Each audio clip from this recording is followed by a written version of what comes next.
Welcome to the first workshop of the GIPO Observatory.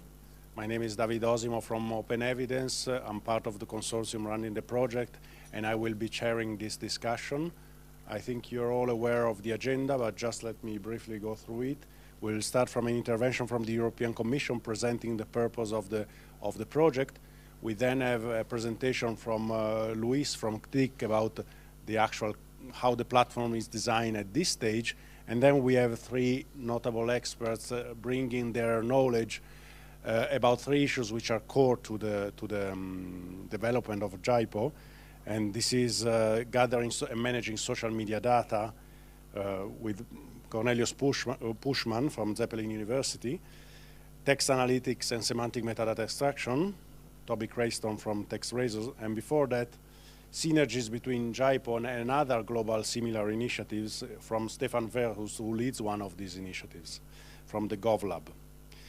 So that's all. We have plenty of question and answers time, and we also have three separate sessions where you will be asked to take an active part in the design of the GIPO. There will be three sessions around the three topics of the speakers, or generally around these three topics, and your active involvement is very welcome. This is a workshop not to present what we did, but to listen to you. This is the main purpose of this workshop, and actually the presentation have the major goal of inspiring your reaction and triggering your feedback. So that's how we design not only this workshop, but the overall GIPO project. Obviously, as you all know, Kasia is behind this workshop, so thanks a lot. And I leave the word to Christina from the European Commission to introduce the project. And you all know that we are being web streamed and the world is watching us. Thank you, David. I think I'll need to stand up because the presentation is just behind me. So thank you very much for taking part in this first physical seminar on GIPO. The main idea of my presentation is really to briefly set the scene, to explain what we are trying to achieve, and then I will leave the floor to the experts to go into the details. So let me see. No, okay. So what is GIPO? GIPO is intended to help you monitor internet-related policy developments to improve and share knowledge among all interested parties across the world. So GIPO is really inspired by the idea that also in internet governance we should make full use of available technologies to improve the knowledge, to share the knowledge on internet governance. So the idea, of course, is not new. For instance, already in 2012, the working group on improvements of the IGF made a recommendation where they said that the establishment of an Internet Governance Observatory is something to be encouraged. And also most recently, also last year in Net Mundial, the outcome statement highlighted the importance of creating tools to perform ongoing monitoring, analysis, and information sharing functions. So that is why we decided that this was something interesting that we should explore and try to see how can be done in practice. So the concept is that we should use available information technologies like data mining, semantic analysis, and data visualization tools, apply these tools to available data, which are spread in many different sources, like articles, papers, conference proceedings, websites, but even social media. And we would like to have a tool to basically perform three main functions in an automatic way. Also, the automation aspect is something which I think is very important to highlight.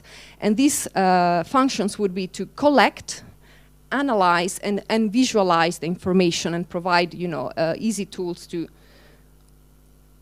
to visualize the information. Why do we need such a tool? Why this need has been identified? Well, we all know that as the internet grows and becomes such an important aspect in our lives, in our economies, in our societies, more and more topics are addressed in the field of internet governance. And on top of this, also the way internet governance functions, it involves many layers, many actors, many entities and organizations.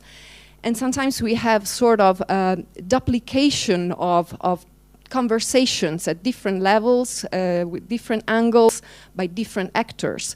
So it is easy to feel lost in this complexity and in this information overload. And sometimes what we see is that some stakeholders, which we could consider more vulnerable or weaker stakeholder in the sense that they don't have the capacity to get involved, to follow all this conversation, is that they just feel that this is not something of interest to them. And this is particularly true for civil society and also for developing countries.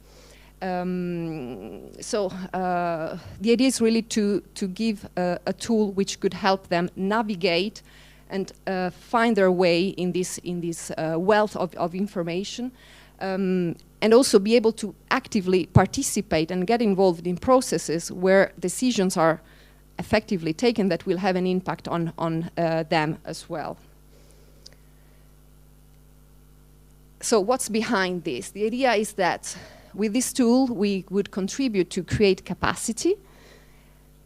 By creating capacity, we would help also build confidence. This would lead to having more informed discussions, and in this way, we would facilitate also discussions that are conducive to an approximation of positions. So now very briefly on the role of the European Commission. Basically, we simply thought that this was something important and of interest. So last year we made a feasibility study to see what are the available technologies, how could this work, what are the important aspects that should be taken into account, and how can we also concretely advance and in making this a reality. So at the end of 2014, we decided to provide some funding for starting with the development of the technical tool. And we awarded a contract to an external consortium made of several companies that are really specialized in these areas. And the consortium is really tasked to develop the tool, but also to help us engage with other partners. And that is really the purpose of this workshop and of many other webinars that are going to be held regularly every 2 months, I think. Because indeed the Commission doesn't think that this should be a European effort or European Commission only initiative. The idea is that this would be a tool for the global community, and therefore we need also to understand what are the requirements, what are the needs that we need to solve in order really to have a tool which is customized and it is useful. We also thought that it would be important to have input from external high experts which could guide our work. So there is very recently, an advisory group has been created by the consortium. This group provides non-binding advice to the contractor on the best way to achieve GIPO's goals. And I think that there is going to be a first meeting of the people involved on this, mainly I think tomorrow or maybe during the EuroDIG meeting. So I'm also curious to see how they plan to organize their work here. So where are we now? Basically, so we have selected the consortium. The consortium has created a website where information on the project is going to be regularly provided. So what we have here is not the real GIPO tool, it's just the website to get involved, to get information about the project. The first beta version of the tool will be launched towards the end of the year, so we have still plenty of opportunities to engage with interested partners and with stakeholders who wish to contribute to this effort in shaping, the first prototype. But Luisa, I think you will describe in more detail both, the initial architecture that we have in mind and also the different stages that are foreseen for the project. On this website, you will also see that we are in touch with other similar or related initiatives. They have different angles, different perspectives, but they are also a sign that there is really a need to do something in this area, that there is this need to use innovative tools for internet governance. So we are in touch with them, and we are regularly exchanging information on the advancement of our project and trying to find synergies in order to avoid also duplication of efforts. I think that in this sense, an important aspect to keep in mind is that we should try at least to make these different initiatives sort of interoperable with each other. So also from the technical point of view, how can the content or the information coming from one observatory or platform be used by another one and used in a way that also creates an added value. But Stefan, you will say more about that. So finally, I would just like to invite you to join the GIPO community to help us make GIPO a useful tool. On the platform, on the website, you will be able to share ideas and expertise, to get in touch with the team which is going to develop the tool. And we are particularly interested in discussing user case scenarios. So basically that's it. You of course have also social media channels on which you can follow the advancement of our project. Thank you very much, and I'm also of course here for any questions you might have. Thank you. Thank you. If that's okay with you, we wait for the question after the intervention of Luis and before the speakers. So Luis, the floor is yours. You have to push. Yes. Thank you, and good evening. Thank you for being here in this workshop. And I'm going to present you the first preview of what is the GIPO tool. We have a beta. That's not the beta that Christina said, that was envisioned for the end of the year, but a testing environment that we've rushed to prepare and to have it for today. And I'm going to explain you various topics about the more technical part, and also the end user part of the tool. And you will see many of the questions and technologies that we are going to debate in the different tables.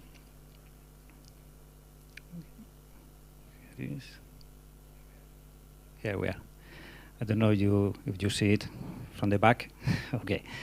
But this is the architecture proposal for the GIPO tool. This is the most heavy and hard part of the presentation, because here we try to draw all the technologies that are behind this tool. This was presented before in a webinar. You have this webinar online in the general website, in the promotional website, and you can see various components that are intended to get all this information and debate and discussions that are currently in different websites and social media around the internet. And this tool is going to get the most of them, the most important of them, and analyze its content automatically and try to present it in a more or less easy way to most users. So we have those modules, those parts. We have the front end. It's a tool. We have other modules like the fetcher, that is the part that does the hard work of getting from different sources all those information. And also another big component that is the analyzer, the search engine, that does that task of extracting those terms and meanings and classify the information. And around them, we have some other modules like the balancer and visualizer and the GIPO API that are more or less auxiliary modules that deals with things like scalability and also trying to render the information and data in a more understandable way for the users, and also sharing that information only for other observatories and in a programmatically way. So what we have now? Now we have this. We have the front end. You are going to see some screens. We have only a basic functionality of the fetcher that is getting content from RSS ATOM feeds, like web syndication for you that you know. And we have the analyzer with an external semantic service that can extract those terms and contents from the information gathered. We use an external service that is OpenCalais from some routers. And as we have also tested the balancer for scalability and another technology that is Apache Solar with Zonkeeper and with 2 instances. We've tested it and they go well, but we have to scale it up really and do it with more machines and more servers to try to be prepared for the big amount of information that is expected. So this is the login page of the GIPO tool. We have a login page because this is a closed beta.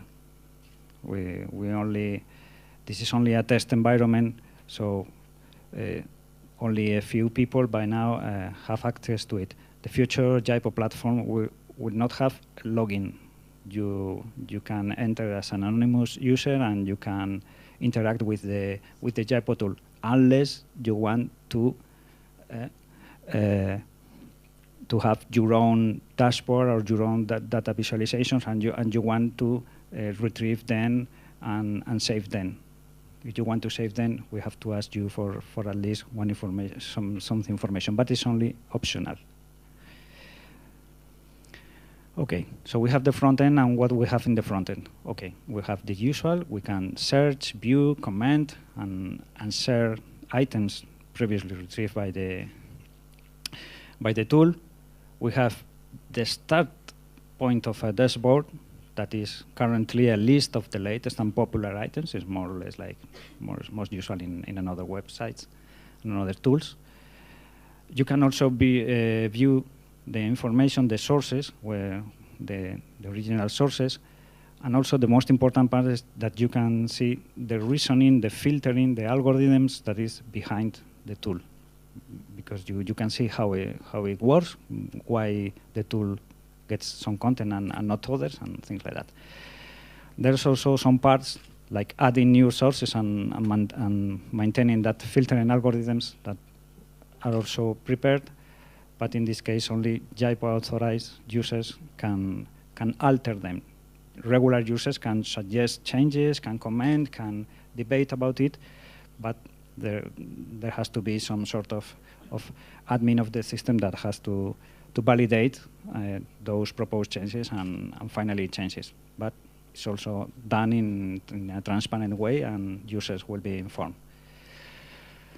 So here's the front end we have now, the two lists of information. We have the latest contents gathered by the tool from those sources, and the popular contents based in views, in votes by the users, in comments. You have those two lists by now. What we have pending, we have no data visualization. We do not have at this stage a map or another sort of graphic like can represent the different themes and the volume of them or things like that. And this dashboard currently is not customizable by the end user, but it will be. The user will have the power to define his interest or searches and also his graphics. The front end, this is how an individual item is displayed, where you have the options to obviously view. This is the view. You have a button for sharing this information in your social media or by email. You can vote up or vote down about the information that helps the tool and the users to improve the quality, and you can also comment directly the content. As I say, you do not need to have a user, but content will be filtered only by language and things like that, not to be in proper language. And also, the individual items can be edited, exported, deleted, and more or less deferred and archived, more or less archived. And you can edit it because we not only reference the information, we download the information to our servers, at least the textual part and at least one image, and we have it stored because this is important, because the original link can be broken, and a user that uses this tool can retrieve the original content even though the web page is not accessible at some point. The fetcher. The fetcher is the collector of information. Here is the part where you define sources. As I said, only now we have collectors for RSS sources. And pending is a crawler collector that extracts information from pages that do not share the information in a machine readable way. And we will prepare also a collector for social media services like Twitter, Google+, and other external APIs. But the fetcher not only collects the information. What does, and is more important, and we will see in Toby's presentation, is what the tool does with that content. First, the tool filters that content in the way of dealing with noise and retrieving the important discussions and debate around all the internet governance topics, not about things that doesn't interest us. And also label that content. The tool will add in a semantic way using semantic services, and also things like regular expressions. That is the most basic component since many years in natural language processing. And also will perform simulation of these pieces prior to begin with confirming the algorithm. This is an example of the analyzer.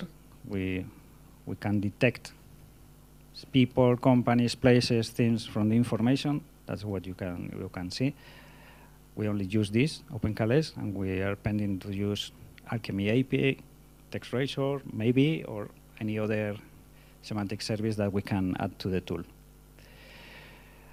When we get all this information that is automatically classified, automatically tagged, we can present it in an interface where you can see the information classified, you can order the information, you can filter by facets, by those information, by the scope, by word region, by type, by text. And I think it will be very useful for a user to find the information, even not knowing how is the correct word or a term in the internet governance area. You see them directly, net neutrality, cybersecurity, and you don't have to guess what's the correct word to search for. We are going to develop a full GIPO API, but by now what we are doing is giving also an RSS output feed. At least it's useful, and we can deliver the information in a machine readable way. But we will do a full API for retrieving items and also for retrieving the sources. We can share the sources with another observatory and also programmatically. This is the stage of the development. We have four stages every 6 months. This is the first one, closed beta. At the end of the year will be the first public beta, and then we will improve until the 4th iteration in December 2016. We will include proposals from the community. We want to include them. So what we have now is a basic starting point of a user interface, but we want the help of the community that even could try to develop their own components, and we can integrate those components, try to match them, to pair them with the tool. So finally, this end of the year, we will have at least this architecture, not all the parts, but most of the parts. The following year, we will try to improve and include all those community debates and community approaches to this tool. Thank you, and I hope you have many questions about it. Thank you very much. There are some questions already, so if you can raise your hand in case you have questions. Just as a word of order, we also have EuroDIG GIPO as an hashtag, so you can use this either if you're in the room or you're outside the room. You can always use this hashtag. And you also have coffee before the session, the interactive session, highly suggested. So please, can you please introduce yourself and make the question? Sure, Dan York from the Internet Society, and I have to apologize that I need to leave to go to the privacy session. But my question for you was, when you're looking at pulling in these different sources from RSS and pieces like that, how are you determining what sources of information you're pulling in, or is that still to be worked out? No. Any further question? Thank you. Elvana Thaci from the Council of Europe. I would just like to add a question to the question that was just posed. Do you pull into the platform legal resources as well, like databases of laws and regulations? And how do you deal also with the question of languages? If these resources are in different languages, how do you pull them together? Okay. Who else? Here, one person. Do you prefer to answer these two questions? Yes. These two at least. Yes. Okay. So I will combine the two questions. The sources, we've made a first effort. We have, I think, 30 sources, but we are continuously adding sources. Who is doing this? Okay, one of our partners is doing this first collection of sources, but we want the community to provide these sources, to suggest new sources, interesting sources, and from that debate. We're trying to scan conferences and more forums and events like this one, and also following people in internet and who we see a source of sources. Do you know what I mean? And going on with your question, if we include legal, we include everything related with internet governance.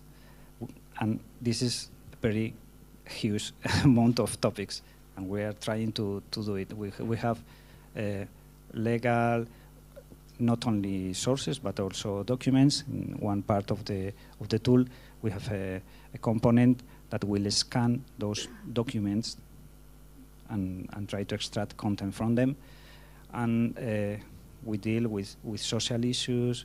We deal with not only technical issues, you know what I mean, with human rights, with all the topics around this. So that's where we have started with the definition of a general taxonomy that we will have to debate in another part of this debate, but it's only a starting point. We have to define that taxonomy and also what kind of sources. Can I add something to that? I think also that this is a question also. I think that the tool is also supposed at a later stage to really crawl content on the internet and to discover by itself new sources. This is just a question for me to understand a bit more. And then also back to your question, I think that you were maybe referring also to content which is not publicly available. Is this correct? Because yeah, the idea is that as we develop, the tool should use what is already available on the internet, but which is spread in too many places and difficult to find and so on. But also with time, our aim is also to get in touch with organizations which own some of these contents and see if we could work together and if we could convince them also to bring those contents into this tool. And also on multilingualism, just to let you know that the idea is really to work on a step-by-step approach. So at the moment we are focusing on some specific core functionalities. The idea is that the tool, which is based on open source software, will be able to grow with time, so other developers can add additional functionalities. And we will also have to deal with the language part. We are very aware that this is an important issue, and I think that as Europeans, maybe this is something where we could also bring an added value. There are many researches on natural language processing, and this is an aspect that I think it would be important to take into consideration for the future steps of the project. Hello, Bogdan Manolea from APTI Romania. I was curious to see, if I understand correctly, you will be showing the information based on automatic tools, but then also based on popularity. So how would you create a user base that could help you in order to, I don't know, vote up, down, or edit the content in any way? As I said previously, there are two different kinds of users for the GIPO tool. One anonymous user that will have only can view the items and play with them and make perform searches and also order the information.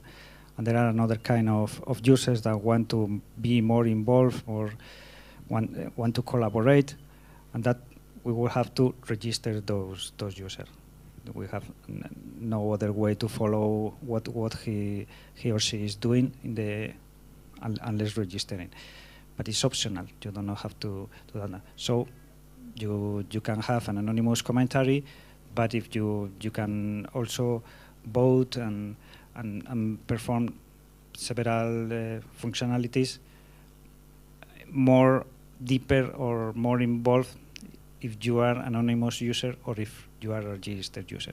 If you are a registered user, we know you, know that you are involved, and you do not have to pass some kind of, filtering like languages and spam filtering and things like that, because that's the way. That's more or less the way that everyone is doing it.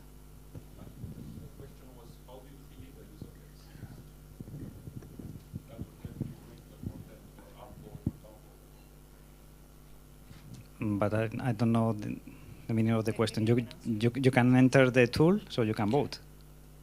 No. How do we attract users?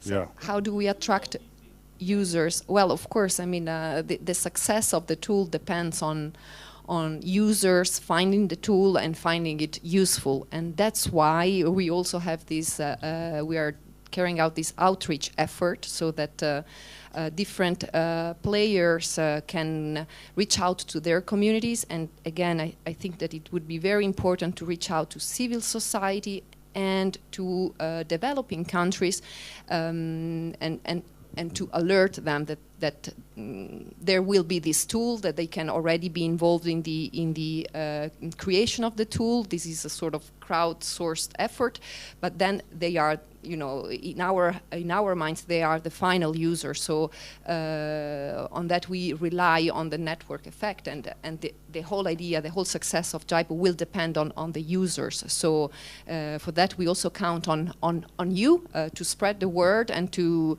get involved and to let others know that we are doing this. Also, of course, working with other observatories will help create more visibility for the project, and so we are quite positive at the moment, and then we will have to see. So we are already 15 minutes late. I want to see if there are any clarification questions needed that are not broadly and general, but regarding what has been presented so far, because I don't want to remove time from them. So there are two questions. You have 1 minute to make your question, please. Hi, I'm Mariana Damova from Mosaica. So you mentioned that you were extracting people, organizations and locations. Are you planning to start extracting other entities, and with respect to policies, and then what are these entities, and then, yeah. These entities depends a lot in what we can do with these semantic services, because we rely on external semantic services. We are not going to develop semantic services specialized in this kind of not so general types of entities, because that's a whole project in its own. So that's the problem. Vladimir Radunovic, Diplo Foundation and Geneva Internet Platform. Just a sense of clarification. So do you intend to also do an additional human-based level of analysis of the data and contextualization of the data that you get? Or this is something that you actually, which means the human touch and experts in knowledge, or this is something that you envisage as a follow-up in partnership with maybe other institutions? Well, it's working, yes. Well, now we are focusing, of course, on the technical development of the tool with our partners, external consortium. The idea is really to rely a lot on automation to really create a tool, but then where the tool will be hosted, who will manage it, these are things that we will have to discuss at a later stage. Since the beginning, the idea was not to keep this as something for the European Commission, so we would be really happy to, you know, find the right partners to give this tool and to maybe co-run the tool, but this is something that is currently open for discussion. For instance, we are in touch with the Geneva Internet Platform, and there are also other initiatives where they have a different approach, but that's where we should explore and find complementarities. So if there is these technical tools, what are the different observatories additional advantages which could be brought into this effort and contribute to make the tool even more relevant and useful for the global community. Thank you very much. I will be a bit strict and now move straight to the presentation of the speakers. So, Stefan, I have just to tell you before Stefan, have a seat, please. Just briefly. This event is not a one-off event, it's part of a series of events, both online and offline. Every 6 months we have a live workshop such as this one, and we have a series of webinars when we also invite other initiatives like Net Mundial, like such as the Geneva Internet Platform, to present and to create collaboration. As you have seen today, we are quite open about the development. I just want to stress that Luis showed something which in your slide you said closed beta, and you just showed it today. So this is the approach we have, so we welcome any contribution. And please, Stefan, the floor is yours.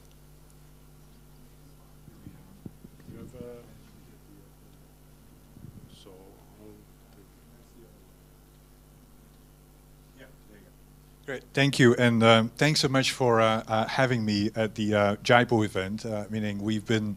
My name is Stefan Verhulst. I'm co-founder and chief of research at the GovLab, and so the last few months we've been working on a project which is called the Net Mundial Solutions Map, which tries to map solutions with issues and actors and resources.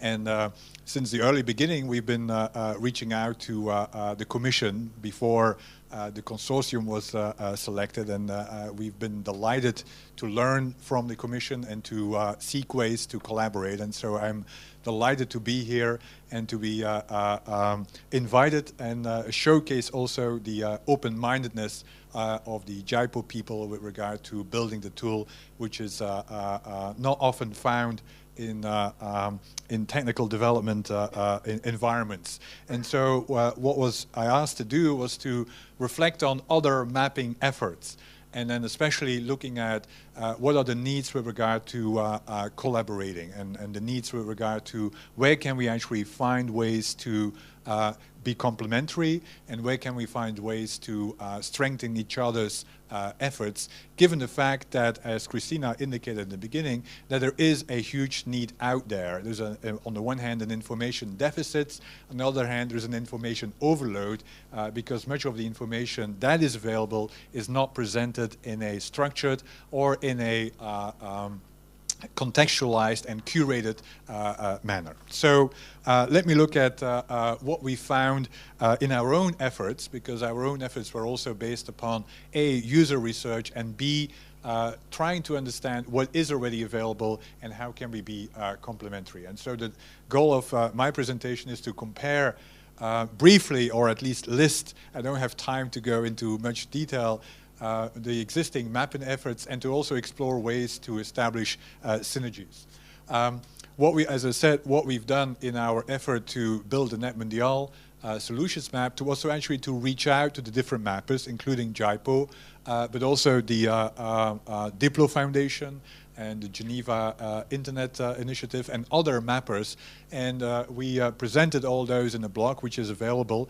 But really, we did that to understand who is already in the space and what are their different kind of approaches. And so at the moment, we have about, we created this network of mappers, and everyone is free to join. And we have at the moment around 11 mappers that are part or organizations that are part of this network that then shares, like GIPO shares on a regular basis as well, shares current developments and current initiatives. And so here are just a few, and probably hard to read, unfortunately, but I'm more than happy to share those slides afterwards, a few of the efforts, and some are more advanced than others, that we have seen. For instance, there is this whole effort to develop this clearinghouse function that was launched by Bill Drake and Leo Kasper, which to a large extent is still a paper, but basically sets the scene and also provides for a way to actually start developing a clearinghouse on internet governance issues. We have the Friends of the IGF, which is also a mapping effort, but as the name indicates, mainly focused on the IGF, and is mainly a collection of videos of the IGF proceedings structured in a particular way. Then we have the Geneva Internet Platform, which again, of course, distinguishes itself by a focus on Geneva, which is this complementary function that it has, and it focuses also on what happens in the Geneva environment, but also in the broader internet governance world. We have GIPO, which of course is being discussed today. Then we have the Internet Development and Governance Map, which is basically a database of efforts, and that is mainly focused on efforts, internet governance efforts that affect consumers. Then we have something called mapping, which is mapping alternatives for privacy, property, and internet governance, which is a website that is really focused on the privacy developments within the internet governance space. We have mapping global media policy, which is an effort that comes out of the academic community that tries to map around specific issues and is really driven by the academic members of that initiative.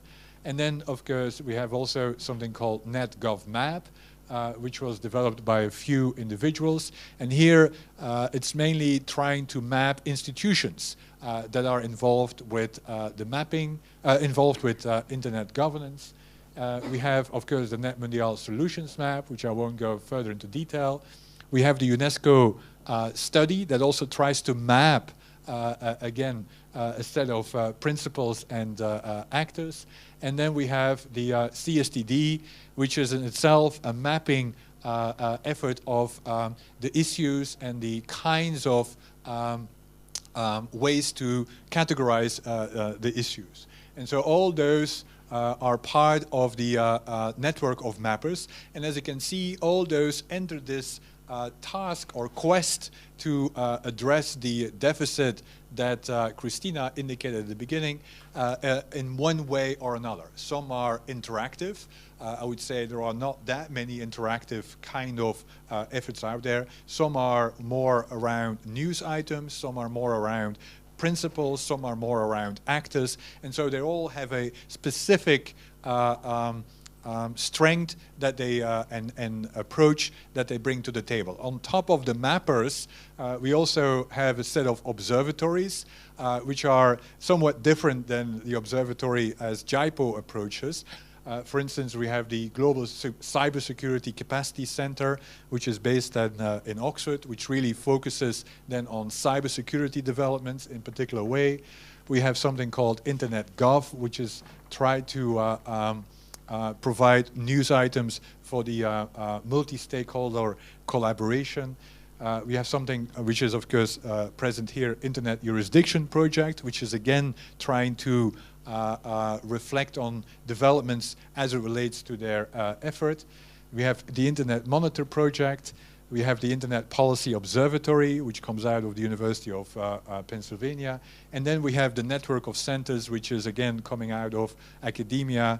Berkman Center and others are involved in that, which also provide for a regular news stream of developments in the internet governance space. So again, all coming from different points of views, and that's the reason why we believe, together with GIPO, that it would be ideal to at least have some coordination and reflection among the different mappers and observatories with regard to how do we address the use, and I hope again today to learn about the different use cases that might be out there, the different use cases that exist with regard to internet governance information.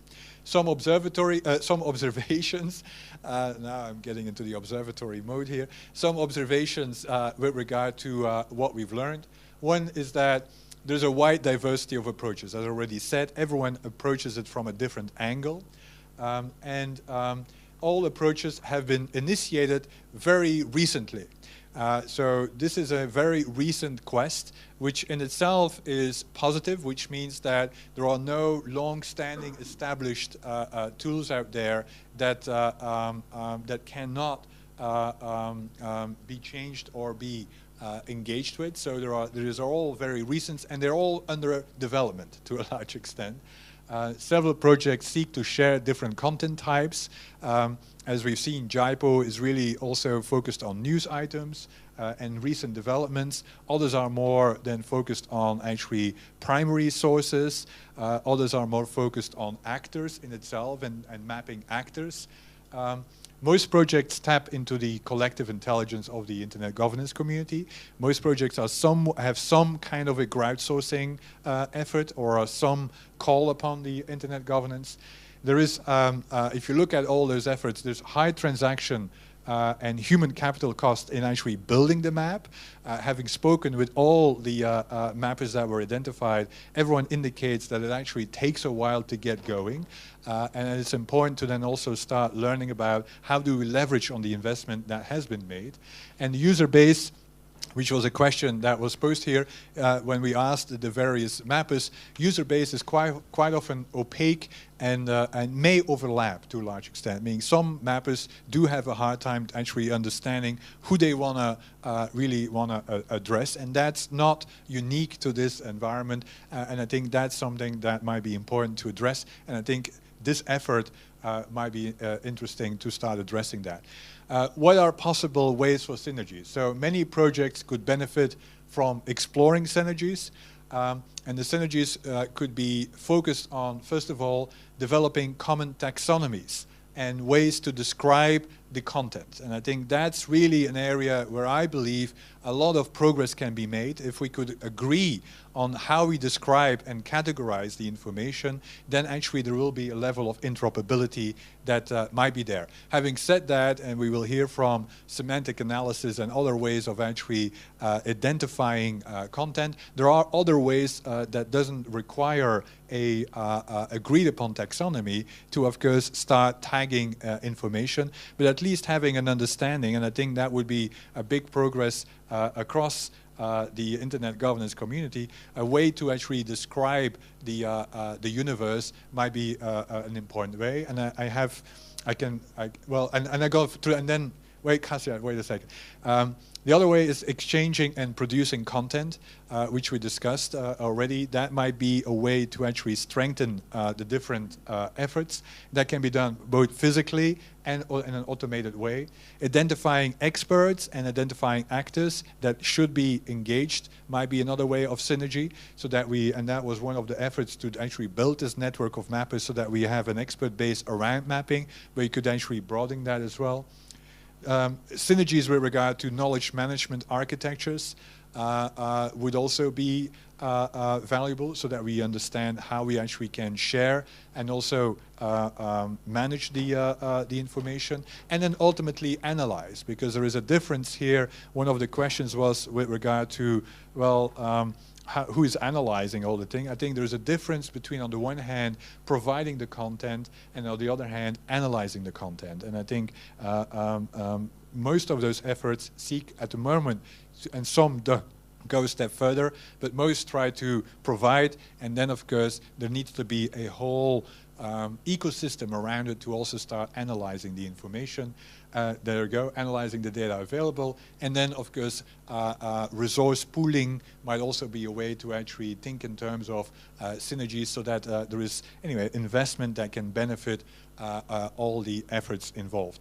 With regard to Kasia, if I still have time, because I'm famous for going over time, and I don't want to great, I don't want to capitalize here. If you could look at the taxonomy. So what we've done as well, in order to build our own taxonomy at NetMondial Solutions Map, we actually compared the different taxonomies that are out there, and so we found a few, which Kasia, can you go to the next slide here? Actually, I can do the next slide. Oh my gosh! So, so I'm already used to rely on someone. I'm such a dependent person, you cannot imagine. But so here are some of the organizations that we have identified that actually use a taxonomy. Not everyone is using a taxonomy on how they organize their content. And here is some ways that we can see how they describe the content. And I'm not going to go through this. I'm more than happy to share this. It's also available on our website. But as you can see, some are far advanced, some are less advanced. But I think one element to discuss, and an element that we found out through our own user research, is that if it's very complex, i.e. you have 15, 16 categories, then the users are actually more confused than helped by a taxonomy and by a mapping effort. And if it's too little, that's also not good enough, right? There are a few that have basically 2 categories. and that's in itself, anyway, simplicity is great, but the question is, anyway, to what extent do we want to develop some taxonomy that is user-focused and that can allow us to collaborate and coordinate in a fashion that helps the user to a large extent? And I'm more than happy to share this information through GIPO. Here we go. Thank you very much. Sorry. If there is any question for clarification. Any question for just for clarification, something was not clear? Otherwise, we move to Cornelius. So there are 3 speeches here. The topics of the speeches are in line with what is going to be discussed in the separate session, so you can already get an idea of what you are more interested about, so that you can then follow the speaker in the room to discuss the topic. Thank you. So I will, I guess, follow up in many ways on what Stefan was saying, but take a step back to a degree and talk even more generally, so more generally than both of the preceding talks, about using social media data on policy issues, and specifically, of course, on policy issues which are close to your interests, but I guess this can also be applied to other policy issues as well. And I think it's somewhat unfortunate that I'll sort of move orient myself towards the slides a little bit, but please imagine me looking intently at you while I'm talking, not at the slides. So, and I might, in the interest of time, skip over 1 or 2 slides.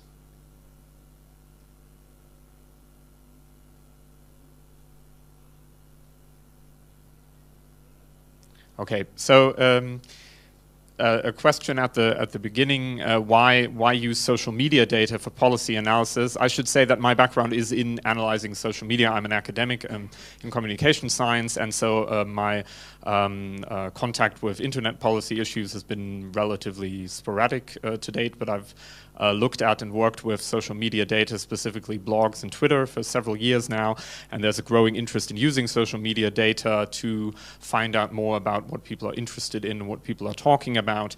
And it may seem sort of self-evident that social media data can be used for policy analysis, but this is really an artifact of changes which have taken place in user adoption.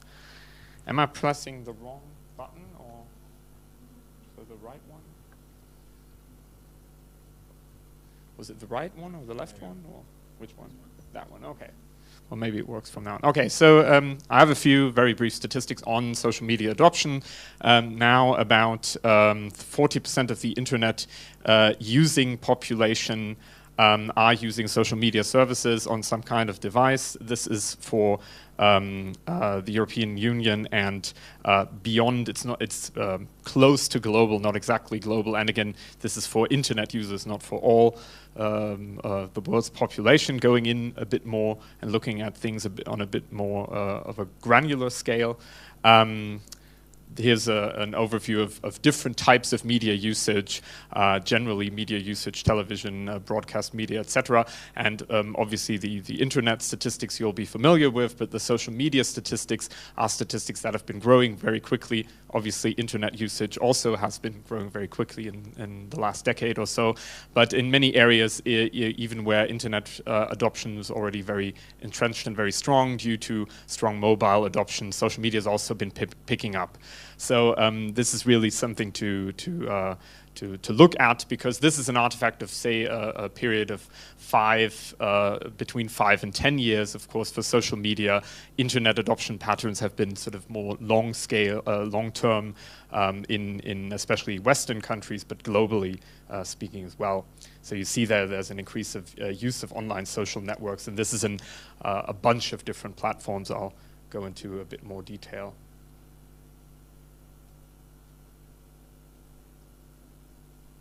Sorry, this is just not. Okay, so anyway, this is specifically for Twitter, and just to give you an overview how different adoption patterns are. This is Spain in 2013, 40% roughly of all internet users were actually using Twitter, and then the figures are different for different European countries, and generally there's variation in this, and there's also some variation in the numbers, but there are countries which have a lot of affinity for social media, and for example here for Twitter specifically, there are other countries which have less of an enthusiasm. This is important if you're doing policy analysis of any sort and you're relying on any individual platform or even on a combination of platforms. Then of course the question is, how representative is your platform of any type of user base? No, okay. So we've already heard about the Net Mundial Solutions Map. I think it's great. I think people should look at it and consider this approach and these kinds of approaches. And really, Stefan has already talked about this in detail. I think this mapping approach, tracking issues. So up there you have this issue list color-coded. I think this is very useful. Decide on a taxonomy on multiple levels, on one level, so maybe multiple levels of taxonomy, or maybe just one level. Try to be simple, try to be comprehensive, find the right compromise there, and then map relationships using graphs or using networks. I'll have an example in a moment. This is perhaps not the only approach to take, but it's one approach. I think it's a good approach for complexity reduction, and I think mapping as a term really embodies this idea of complexity reduction. So this is perhaps not such a good example of complexity reduction, but there's research in the social sciences, for example, studying climate change. This is a study on climate change debates, and it's become more commonplace to use media data from the media, in this case actually from broadcast media, to identify issues, to identify controversies, to map these controversies. So this is because I have an academic background, people doing this with an academic purpose, but I think in principle it's the same approach, or the same principles hold when you're doing that. So this is a visualization showing relationship between different actors. Here it's energy, it's related to energy issues, and showing also sort of who's saying what about whom and things like that. My bottom line there being, this is something you can use with to enable participation and to enable access for different stakeholders, but you can of course also do it sort of with an intelligence interest, as in figuring out sort of what's going on and being more informed. So it's both participatory and has an informational background. So now I'll quickly go through 5 different challenges that I see for doing this. And when I say challenges, I mean this in the sense of what can go wrong, or what should you consider. And this goes into the same direction as what I was saying about the platform representativeness, where do you get your sources from, etc. We already heard about some of these things. And I'll do it in a very non-technical way, so these are more principles perhaps, and maybe we can pick up some of them in the discussion later. First question is, how do you get access to data? How do you curate sources? How do you deal with sources which are very heterogeneous? How do you approach the problem of multilingual content, and then the scalability of IT I'll briefly touch. So it's perhaps, okay, sorry. It's important to keep in mind in this whole approach, you can look at social media to get pointers to other stuff. This may sound very vague or simple or something, but generally, specifically from Twitter, but also I think from any other platform you can look at, you will not find sort of any material as such. Of course, you will find material, you'll find blog posts, etc. But the long-form content is not the norm on social media platforms. And even when there are exceptions, I think dealing with that, I mean dealing with length and complexity on social media platforms themselves is not something you really want to do. I would take the approach, because I think that's the approach that's mostly been taken, because it scales best, to use the signals that come from the social media platforms. So what are people pointing to? What policy documents are people pointing to? What blog posts, considering these here also as long-form stuff? What events, videos, press releases, anything? But that's the thing that you're looking for, and that you're getting the signals from the social media platforms, those being Twitter, etc. So there are signals, and you get the signal information from Twitter. For doing this, you have a bunch of different data analysis techniques like text mining, machine learning, sentiment analysis, network analysis. I think you can be very refined about this, and it's interesting, and it should be tried, but you can do a lot of good things with very, very simple approaches. I think basically with upvoting, identify what URLs people in the internet policy or any other policy domain are favoriting. And for example, you can build a list of people who are on Twitter or something like that. But you could, just by looking at what people are favoriting or retweeting or anything, I think that's useful. And I think the other stuff is nice as well. But I don't know if it necessarily makes the result all that much better. But I'm open for that very much. The first point, access. All of the social media platforms that we have are dependent on building a user base, and increasingly they're dependent on marketing user data in different types of ways. The thing here in the background is the website of DataSift, which is a data reseller that resells publicly available social media data from a bunch of platforms. And basically, as their target, they have companies. So they will resell the information about how brands are mentioned, etc., monetize on this. Without even wanting to critique this or anything, the problem right now is there isn't really a space for anything that's non-profit when it comes to doing data analysis through one of those platforms. So if you're Twitter or Facebook, you have companies in mind who will be your clients for the intelligence that comes from this data. You don't have NGOs or governments or anybody else, I think, really in mind. And so the Twitter API is open. You can get information. But, and I think this will stay in this way for the near foreseeable future, but the case sort of for openness for all of these companies has really gone down. Twitter started supporting a lot of different clients. They no longer do this. They just promote their own Twitter client. And they do this because it's not in their business interest. So I hope that these companies will create an area where they make data available to actors which don't have a profit motive.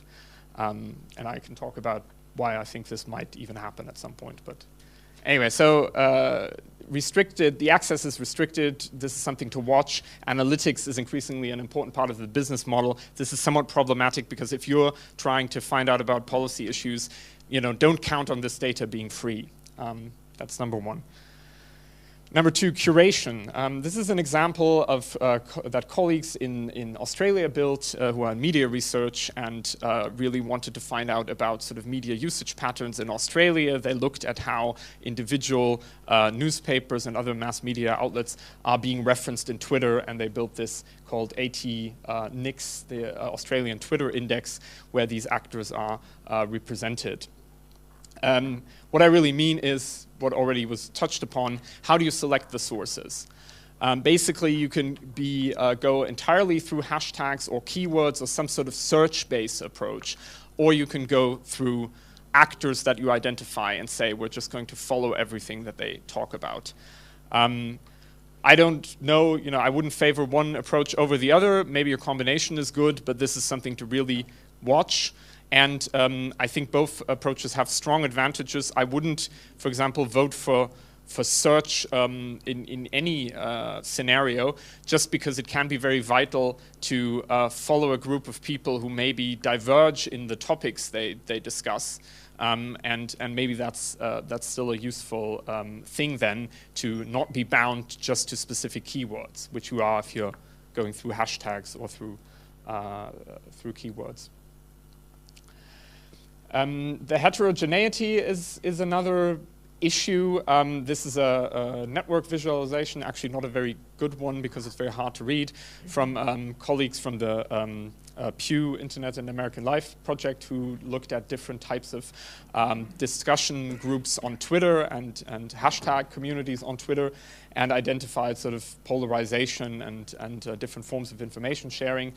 The thing there, or the meta point I want to make, is identify which platforms you want to look at. It's not realistic to be able to sort of take in information from every conceivable platform. At the same time, you have lock-in problems if you just look at one. Again, the Twitter thing, if in your area maybe that's not used, people don't want to use it or something, that might be a problem.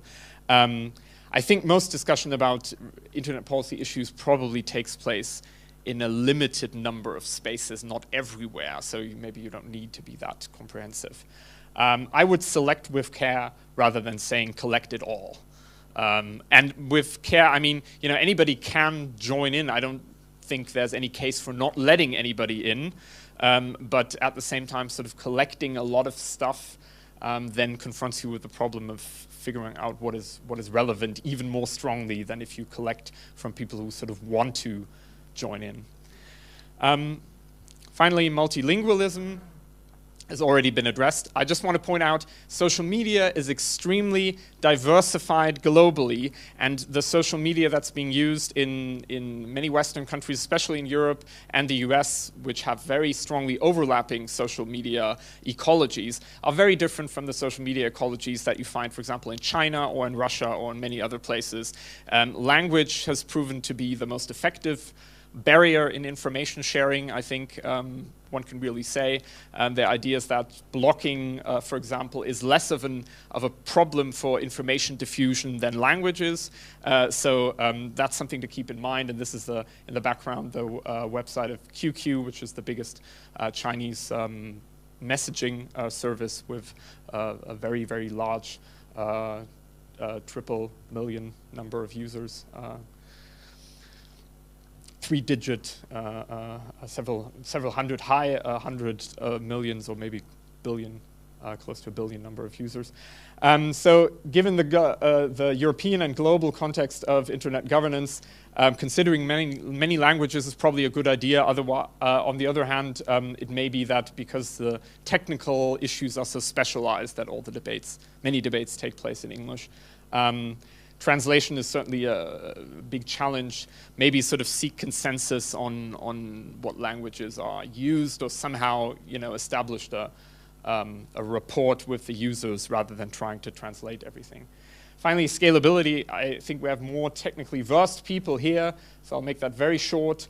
It really depends on how much you collect. Again, more is not necessarily better. So I think really, if you're thinking about doing anything with social media data in your organization or something like that, the point it's not really about having necessarily hugely scalable architecture. I mean, when I searched for tweets to me identifying internet policy issues, I just found sort of handfuls of them, maybe more, but you don't need a hugely scalable architecture even for 10,000 or 100,000 tweets. That's easy. I can do that with my computer in a few seconds. So that's really not the problem unless you're collecting huge amounts of data.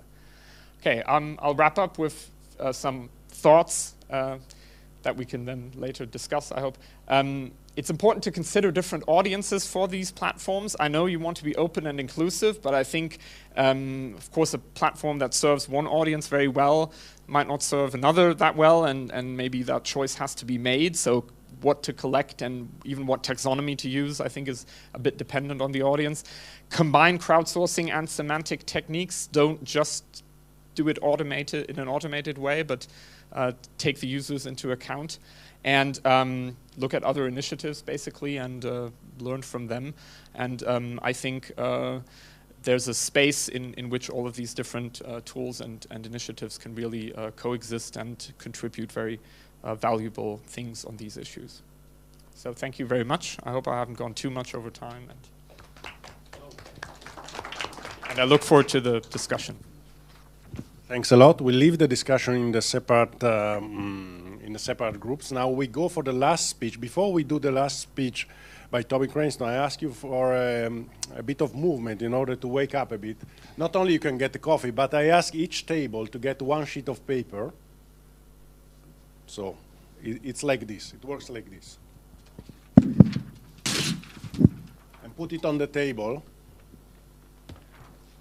And write your name, affiliation, and email, because we overlooked this before. So if you can do this, please. Can you take one sheet for your table and write your affiliation?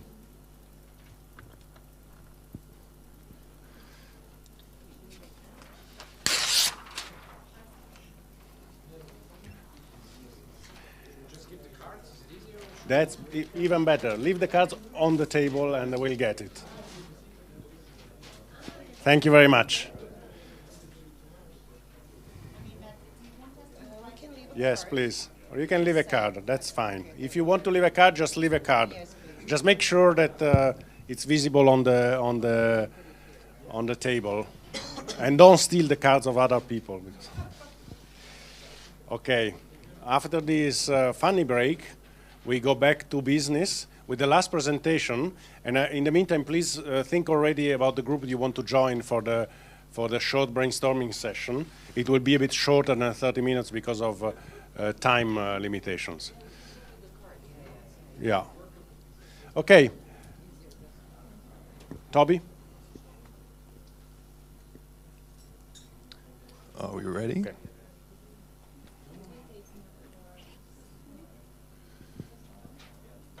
Good. Go. Hi everybody, my name is Toby. I have a background in software development, but 3 or 4 years ago I started a small company in London building text analytics software. Today I'm going to give you a very short introduction to the field of semantic analysis, how it applies to the GIPO project, and then a few tips and tricks for getting the most out of the systems. I'm probably going to start off quite high level and then go deeper and deeper until it's quite specific at the end, so feel free to turn off halfway through. So what is semantic analysis?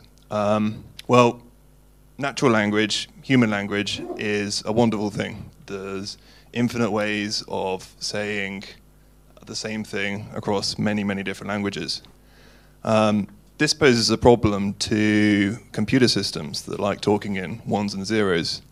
So when building systems for analyzing lots of documents, we need some way of converting of extracting the underlying meaning of documents into a structured format.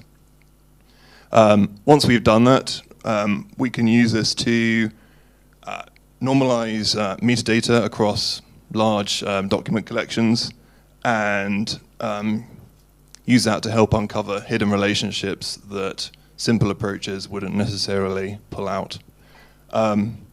So as an example, I hope Lewis will forgive me, but I had a play with the GIPO beta the other day, typed in Obama as a simple keyword, and got quite a few suggestions for possible Obamas that have been pulled up out of the documents that are currently indexed by GIPO.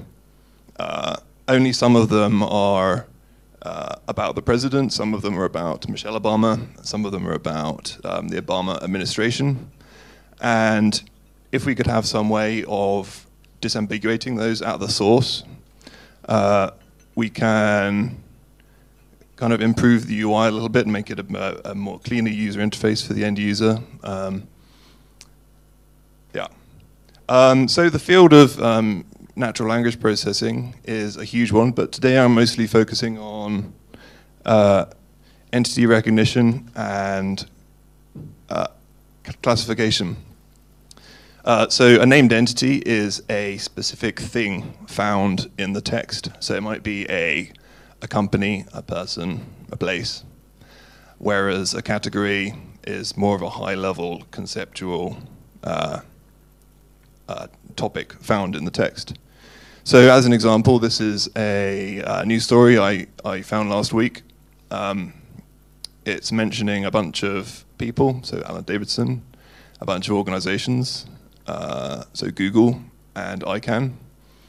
And using a semantic analysis tool, we can automatically identify these and disambiguate them to the underlying entity that they're talking about.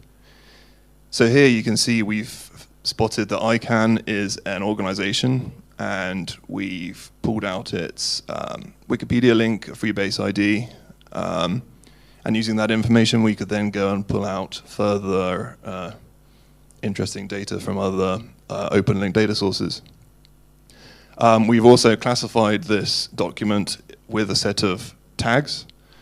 So even though it wasn't explicitly mentioned in the document, we can tell you that it's a bit about politics and technology, the internet, computing, that sort of thing.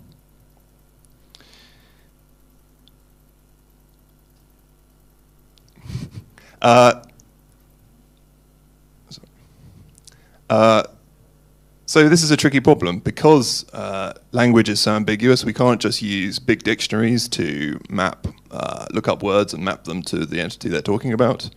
So we need to be a bit cleverer, detecting that, for example, Reading is a place in the UK rather than just the word reading. Also, as an end user of the GIPO platform, if you're interested in news stories about policy coming out of Paris, you probably don't care about Paris Hilton stories or Paris in Arkansas. And in fact, there are many, many Parises in the world. Unfortunately, I can't go into too much detail about the maths behind this. But generally, given a large set of data that we've tagged with gold standard data that humans have annotated, we apply a statistical learning algorithm on it, which will pick out the relationships between words, and it will hopefully find things like Paris, France is mentioned in the context of French politicians, French foods. So in future, when we see another document mentioning Paris in France, it can use that information to help disambiguate between the different Parises. Fortunately, we don't have to start from scratch every time we do this. There's a whole range of different services out there, both commercial and open source. I've listed just a few here. These range from tools which are all batteries included, where you upload some data and it will return you the semantic metadata, down to lower level tools which you can use to train your own models with your own data. Generally, as mentioned before, the simplest approach does tend to work surprisingly well most of the time. We see quite a lot of people jump in, particularly with mathsy backgrounds, trying to come up with an incredibly complicated learning algorithm to solve these problems, when just simple keywords does kind of work pretty well. Now, because there's so many tools out there, and because there's this statistical nature of things, no tool is going to be 100% correct. No tool is going to be great across all different types of data sets. There might be some which work well on tweets and some which work well on news stories. So we need some way of measuring the accuracy and how well these tools perform on different problems. And unfortunately, the best way of working out the best tool for a given problem is to create some of your own training data and see how it works on it. To kind of get a scientific measure of how well a tool is performing at a given problem, we use something called precision and recall. Precision being the proportion of results returned by the tool which are correct, and recall being the fraction of correct results returned by the tool compared to the total number of possible correct results it could have returned. So going back to the news story, for example, if I had a tool that returned ICANN and Google in my first example, but it missed a load of other stuff, that would have high precision but low recall. And all of these different services have different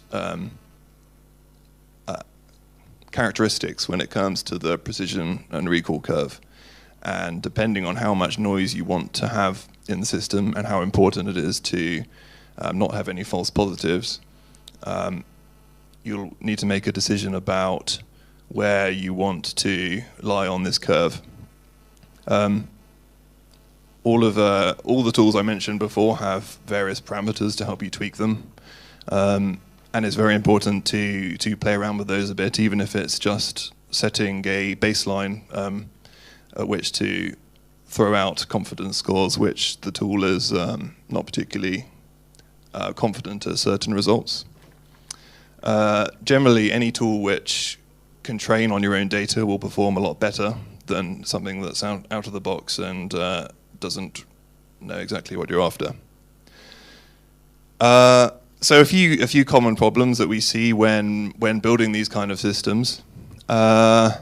The main one, I think we touched on it a bit earlier, is about the interoperability of the results from a tool and the kind of classes or tags that you're after yourself.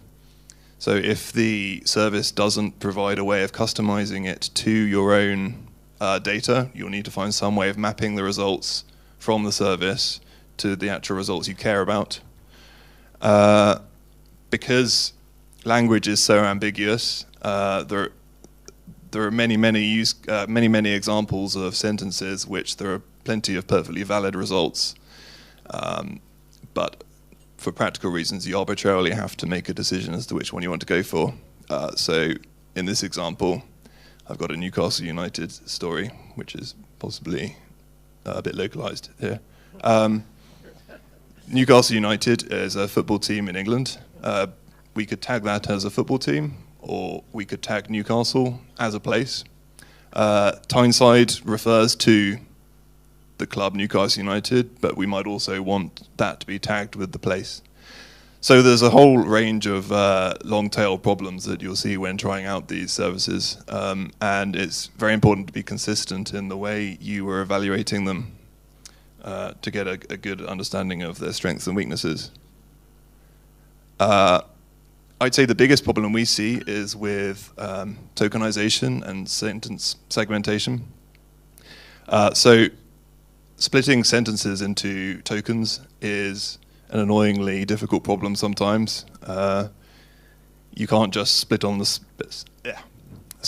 spaces. In this example, if someone typed Google into GIPO, they'd probably expect it to match Google with an apostrophe S. But if you haven't indexed that as two separate tokens, that might not work so well. The larger problem is that different tools and different services have completely different tokenization schemes. So you might split your words up in one way, whereas they'll do it another way. And when you're trying to kind of match up the results to build into your own system, the whole thing falls apart. The easy solution to that is normally to just use the character offsets returned by the system rather than the tokens. More generally, I got a point there about managing change. When integrating any sort of external service, you're opening yourself up to the risk that things will change. Naturally, new entities come along, new people exist. The service you use will change their taxonomies, they will change their algorithms. And so when integrating a service like this, you need to allocate some future effort to handle this. My final point is on multilingual issues, which is something we've been coming back to again and again tonight. The first point's a slightly technical one. The problem with computers is they don't speak with letters, they speak in ones and zeros. So we need some way of mapping mapping our own characters to computer ones and zeros. Fortunately, these days we mostly talk in UTF-8, which is a way of encoding characters into binary, but that has its own ambiguities. There's multiple ways of representing an E-acute. The problem with this is quite subtle, because when you then have conflicting ways of encoding your text, you'll find that half the things don't match, even though there's two similar strings. Because they're represented in binary differently, they don't match, and it causes all kinds of pain later on. Also, when scraping data from the internet, you'll find stuff in all kinds of different horrible encodings and a complete mess. And so you need some sort of pre-processing stage to normalize that into something that you can play with. Names are a really interesting problem. Ideally, it would be nice to have a canonical name that we can refer to everyone by, but it doesn't really work like that. Even in English, there's many ways of referring to the same person, and then when we spread that to other languages, there are translations that even David Cameron probably isn't aware of. If we try and normalize names into a simple format with a first and last name, that generally doesn't really work because most people out of the European world don't have separate first and last names, or even names at all. So this is the most popular name in China right now, and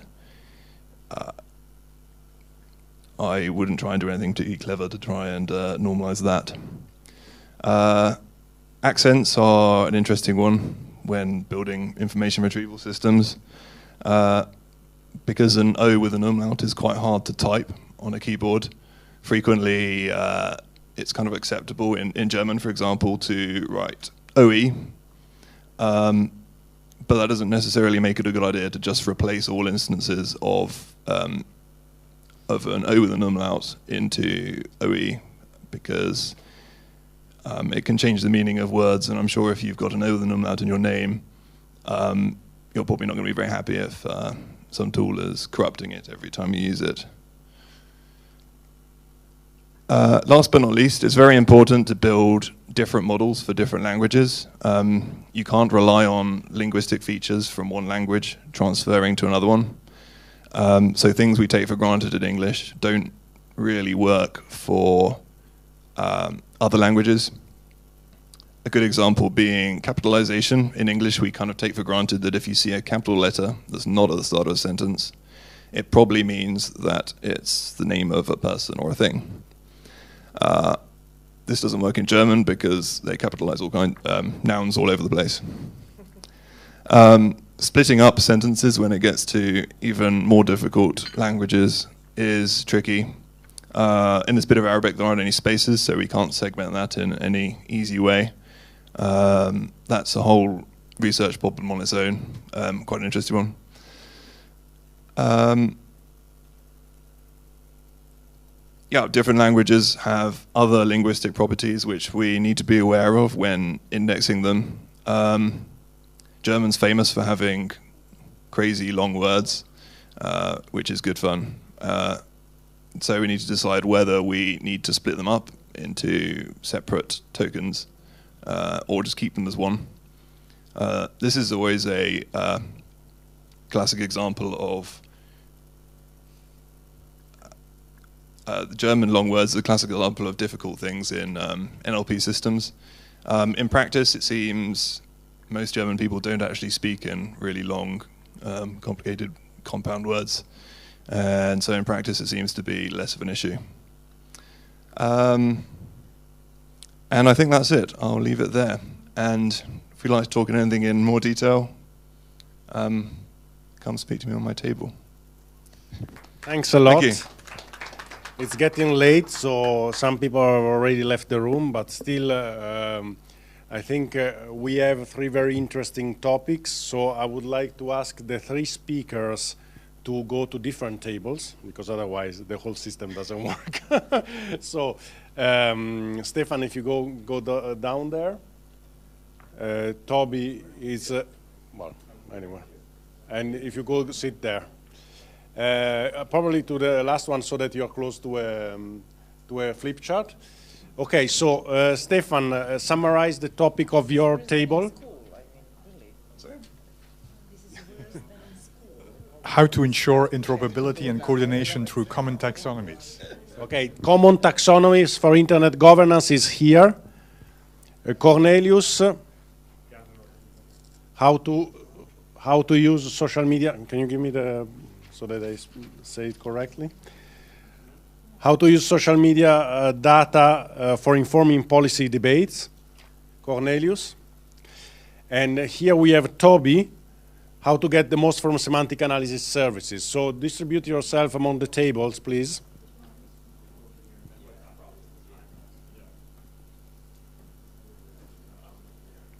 And if you have a topic that is not there, you can meet here. If you, we are happy to propose additional topics.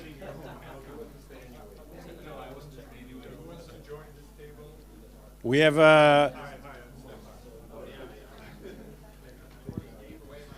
Okay, so the topic is really what we want to understand is what are the needs, what are the possible solutions, and who's happy to help. So please take a coffee before starting.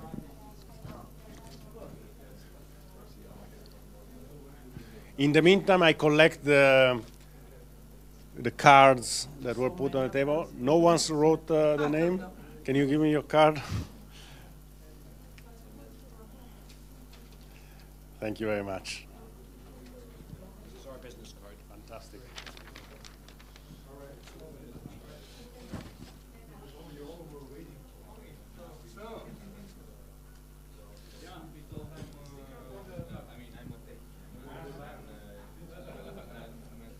Your cards or a list of people?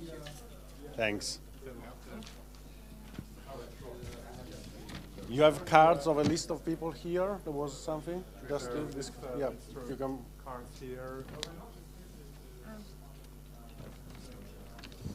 Okay, you have a card or this? We join now because this one is.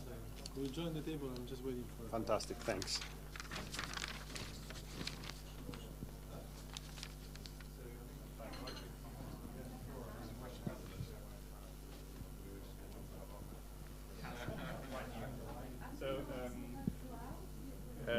How should social media data be analyzed and presented? Well, I think to me that's a combination of, you know, you can think about that in a technical way, then it's a software design issue or design issue, I guess. Yeah, I remember you talking about taxonomies, and I guess the other people. Have you considered instead of using taxonomies, using a tag-based system? I mean, I think a tag-based system would provide more flexibility to, well, label the various categories. Yeah, so I'm not involved in designing GIPO. Yeah. So this is something I could sort of pass on. So the goal here is really to start thinking first of what is needed in terms of what is the problem we're trying to solve, what would be good to have in GIPO, what would you like to see in GIPO. Second is how regarding obviously social media for policy, and second, if you have suggestions, and third, come on board to help us. So first, how should GIPO be with social media, in your view? What would be useful? You know, I think there is very important thing to get information from social networks like Facebook, but there is a very big problem because you can't extract information just from Facebook.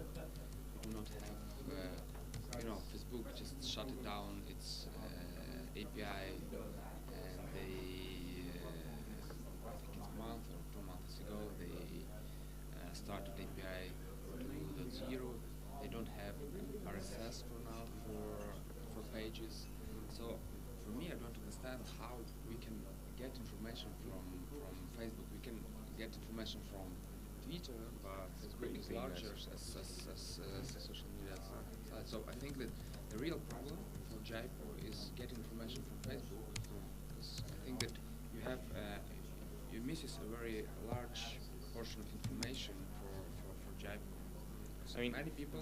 This is one of the problems I see with the whole thing, the lack of meta information concerning many of the sources. Because if you have something like basically the semantic web concept was very kind of interesting and talked about some years ago, but never really materialized. So you don't have any well. You don't have much structure to start from, so you basically have to do some kind of scraping and maybe use RSS if there's some there. But I think this is the most difficult part of the whole enterprise. I mean, I suppose that's why I think something like what the guys from Toby's company is pretty important, because they actually can take text, whatever, and extract something from it, so kind of create some kind of metadata around the existing raw data. but how effective that would be alone, I don't know. Do you have examples or really things that work very well? No, I'm from Ukraine, and we're trying to understand how Russians trying to put some information against Ukraine or some fake information on social media sites. But we're trying to analyze this information, and for us, I'm not technical man. My colleagues work with technical issues, but we work good with Twitter. We found some interesting ways how to work with Facebook, but it's not legal as for Facebook. Well, it is legal, and it's still possible to access information through the Facebook API. But the Facebook API is very restrictive in comparison to the Twitter API, and it's also because they have all these. So it's different for groups, for pages, for individual profiles, for postings versus all the different types of information that you have in Facebook are accessible on a different level, and many of them are not accessible. So it's exactly as you were saying. I just wouldn't say it's not, because it is accessible, and even with the APIs change, the newest version, it's still possible. But the problem is, it's very restrictive, and you don't get everything. You just get the likes. Yes, you get fairly comprehensive page information. So pages, I think, are still largely accessible. What you don't get are network information on friends. That's been very restrictive. So individual profile information other than your own is very hard to get. So basically, starting from one profile, can you get that? No, the list of friends of that. I suppose it depends on the privacy settings. Yes, it depends on different things. But really, sort of the meta thing is this is changing all the time, and in a tendency, this has gotten more restrictive over time. It changes. You need to adapt your. Yeah, and and this is important for this company that I talked about, DataSift and other actors. There are companies who have access to everything. They get full. So it's not they like, have the. but you have to pay for it. It's not the problem isn't okay. accessibility as a technical issue as such. The question is, do you approach either Facebook or Twitter themselves or a clearinghouse and say, we have an interest in this kind of data, give us the data or give us analytics, and they will give it to you. But this is no longer a technical problem. This has now become a financial problem. So you can get everything if you want, if you're willing to make an investment. But they had all these open APIs. Everyone can use it. But that was mostly to have people build clients and build open software. And this is no longer relevant for these companies because they now have their own clients. They're back. They don't need this backdoor into the. And even with Twitter, I wouldn't count on.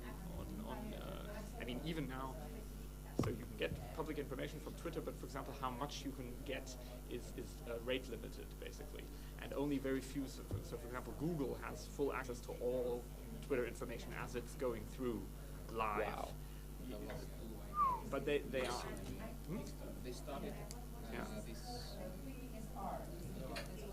They put all the search results of Twitter from the start history of Twitter. Wow.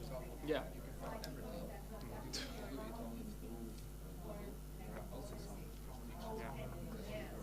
And they want to have users, people on the internet use Google and find tweets as well, but they don't want us building or anybody building a tool and then scraping all of this automatically. The rate limitation in the end, botnets do it, so you could create something distributed and work around that, but. The problem is that, as I understand architecture from all this is, you predefine where you want to find information. Very often situation where you don't know me, I put something interesting about information you want to find, and you will find it. I think that it's the problem. It's a network discovery problem. Feasibility study. One thing we did is to use social media data to identify the sources we put into the, and in that, the social media data you can use the output to filter it. I don't know if you have any example of such things. This is what we thought in the initial phase. We did also the feasibility study. So it's like signal, because we have a problem which is these tools work on a limited set of sources. sources, how do you discover the sources? Social media is the way to discover the sources. Because we are not really focusing on the opinion. We don't want to really do a sentiment analysis. Yeah, yeah. We want to discover relevant.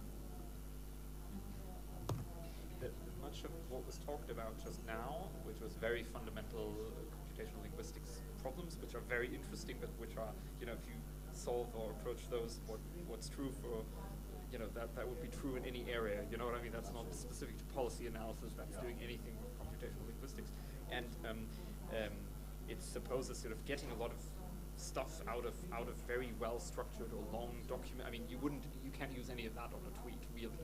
Not really. There's nothing in a tweet in terms of length, or, you know, it's just pointing to a URL or maybe expressing a sentiment. This is great or this is bad, but that's about it. Everything else you can do with computational linguistics, you can just throw away, basically, when you're doing social media. Of course, for the documents themselves, yes, but earlier when we talked about analyzing legal documents, I mean, there's lots of mining, text mining on medical data or on scientific articles, and that's very interesting.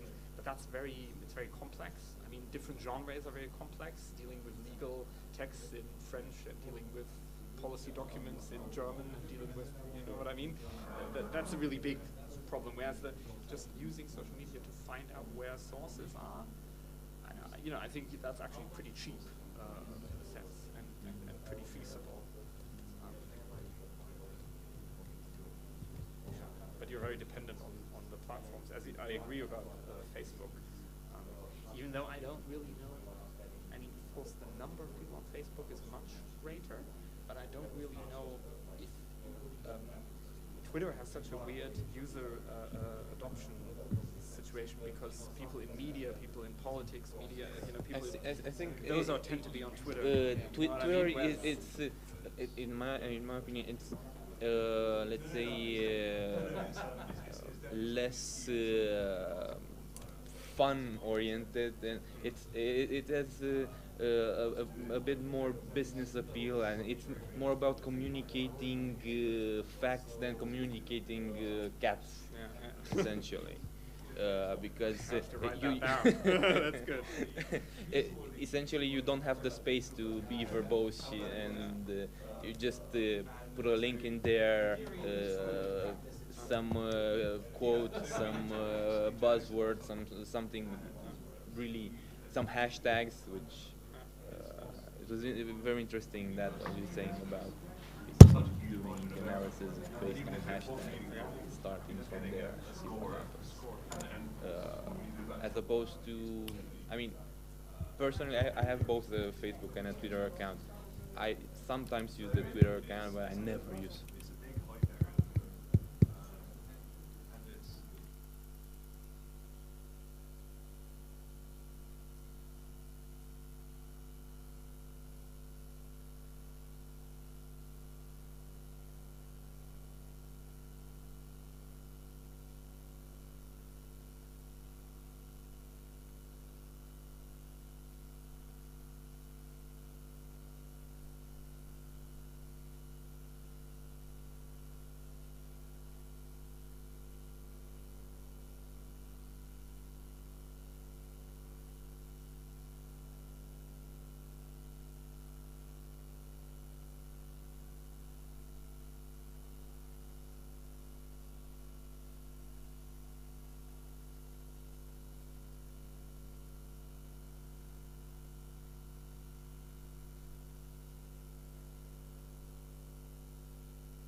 Okay, thank you very much.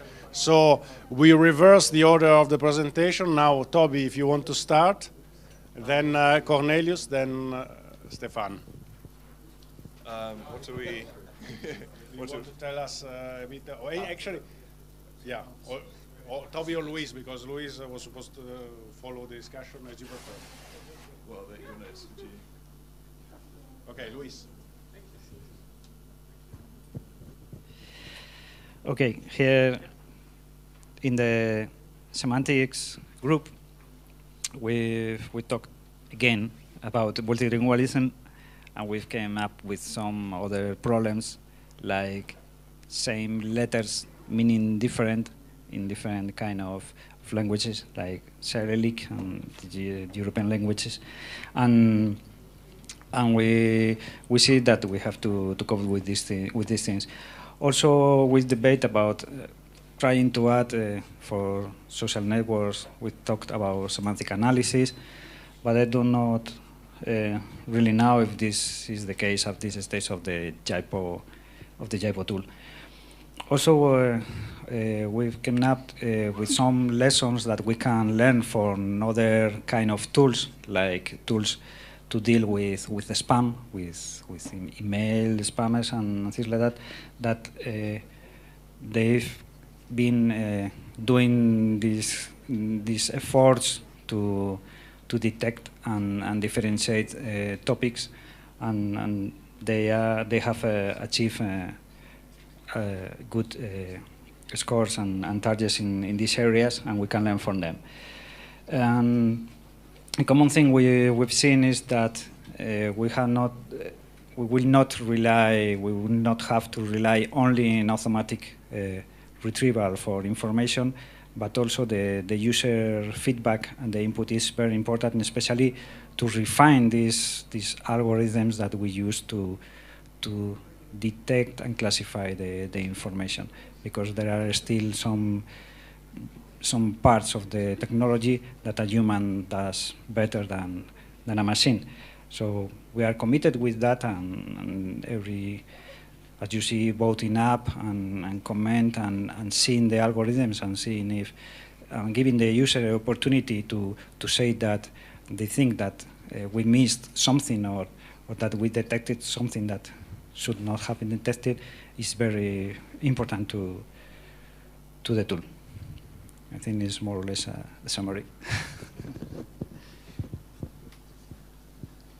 Right, I'll be exceedingly brief. We had a great discussion. It was we had lots of very valuable ideas, I think, and we didn't stick entirely just to the question of using social media data or what we can use social media data for, but sort of made more general remarks about things to sort of consider. One was that, for example, tag-based versus taxonomic approaches might be good, so sort of finding the sweet spot between having a very clear system of categorizing things versus having something that's more oriented towards user contribution, and considering different platforms. We talked about Facebook, data access through Facebook and the difficulties of that versus, for example, Twitter. And so maybe there's a problem if your users are on a platform that doesn't really make data available, doesn't have an API, things like that. Right, I think. Great, and I will be also very short because I'm between here and I guess drinks. So so basically we started off by I know it by heart right now. We started off by looking at what are actually information needs, and then before we start looking at how would you categorize the information. And basically there were three big needs that were identified. First, there was a need for actually mapping, and then they mainly meant mapping documents, mapping actors, mapping also existing issues. Second was then there was a need for identifying resources where you would go to if you would find out more. And then thirdly, there was a need for updates. And the ideal situation for the users at the table was that those three would somehow be connected, meaning that the updates would feed the mapping would add context to the updates, and the resources would be constantly and dynamically be updated. And so you have like those three core functions that were information needs functions that were identified. So they and this was then and there was also a need not only to push information, pull information, but there was also a need to push information so that you would have an information sharing kind of environment to do all that. And then the question was then, okay, if you have those these tools, how would you slice then the information that is available at those tools? And then there was a clear sense that slicing, i.e. taxonomies, of how you present the information is crucial, especially if you want to have some kind of interaction between those sources. So if you want to have the updates inform the mapping, or the mapping inform the updates, you need to have some kind of a way to describe the field.